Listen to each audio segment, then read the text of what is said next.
আসসালামু আলাইকুম বন্ধুরা, আপনারা সবাই কেমন আছেন? আশা করি ভালো আছেন। আমিও ভালো আছি।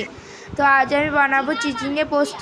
প্রথমে চিচিঙের খোসাটা ছাড়িয়ে নিলাম, তারপর চিচিঙেগুলোকে কেটে নিচ্ছি।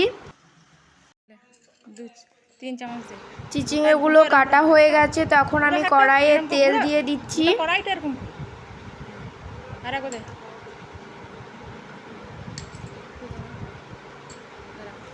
তেল দেওয়ার পরে দিয়ে দিলাম কেটে রাখা চিচিঙে ও তার সাথে আলু।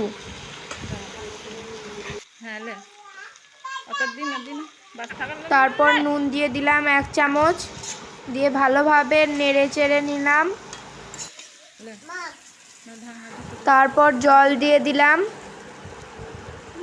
দিয়ে ঢাকা দিয়ে দিলাম।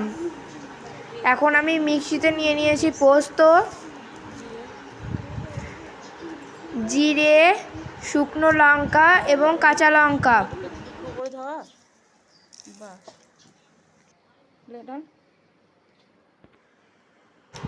এটাকে মিক্সিতে বেটে নেব।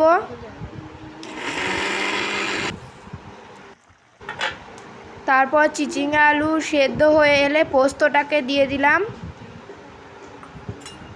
তারপর নেড়ে নিলাম একবার।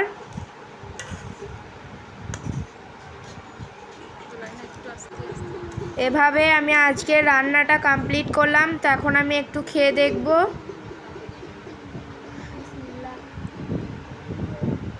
খেতে খুব সুন্দর হয়েছিল।